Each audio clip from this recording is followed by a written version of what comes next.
Hello dear students. पीछे मैं आपको 5 questions related to TET for maths करवा चुकी हूँ। आज फिर मैं कुछ क्वेश्चंस लेकर आई हूँ। So let us start. If f of x equals to 4x cube minus 2x square plus 5x minus 8 is divided by x minus 2, then what will be the remainder. मुझे ये निकालना है। Now look at this. जब भी ऐसा question आता है तो सबसे पहले तो आप ये लिखिए कि जब आप ये एफ ऑफ एक्स हो गया है ना, डिविडेंड एक तरह से हम इसे कहते हैं, जिसको डिवाइड करना है, और when it is divided by x minus 2 इसको जी ऑफ एक्स नेम दे देते हैं। ये डिवाइजर हो गया। तो अगर एफ ऑफ एक्स को जी ऑफ एक्स से डिवाइड करना है then what will be the remainder. तो स्टेप नंबर 1 में आपने कुछ नहीं करना है। इसको 2 स्टेप में हम लोग आंसर को बांटते हैं। अभी समझाने के लिए मुझे टाइम लगेगा, पर जब भी आपने ये आंसर करना है तो हमेशा इसी तरीके से करना है, 2 स्टेप्स में। सबसे पहले इस डिवाइजर का डिवाइजर जो डिवाइड करता है उसको आप इक्वल्स टू क्या ले लो, 0 ले लो, और वहां से आप x की वैल्यू निकाल लो।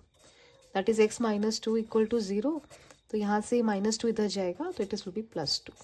ये डिवाइजर आ गया। डिवाइजर से आपको x मिल गया इक्वल्स टू 2।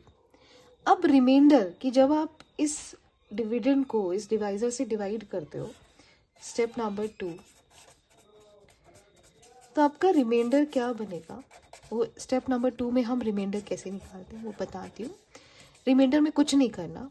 ये जो आपने स्टेप 1 में x की वैल्यू निकाली है, वो स्टेप 2 में इस f ऑफ x की जगह पे x की जगह पे ये 2 वैल्यू डाल देंगे है, बस। ये आपका रिमाइंडर है। अब जस्ट इसमें पुट कीजिए 4 x की जगह पे 2 पावर 3 माइनस 2 अगेन x की जगह पे 2 and then power 2, then plus 5 into 2, then minus 8.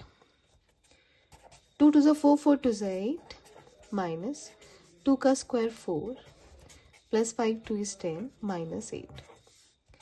4 8 is 32, minus 8, plus 10, minus 8. 32 plus 10, 42, minus 8, minus 16. तो ये आ जाएगा आपका 26. So what is my answer? The answer is 26. तो इसके हमेशा ये 2 स्टेप में होता है। स्टेप नंबर 1 में आपने डिवाइजर का आपने 0 कर देना है, वहां से आपने x की वैल्यू निकालनी है, और फिर रिमाइंडर निकालने के लिए इस डिविडेंड में एफ ऑफ एक्स में x की जगह पे जस्ट 2 डाल दो तो आपका रिमाइंडर आ जाएगा। So I hope you like the video. तो जब भी ऐसे क्वेश्चन आएंगे तो इसको इसी तरीके से करना है। Thank you and have a nice day.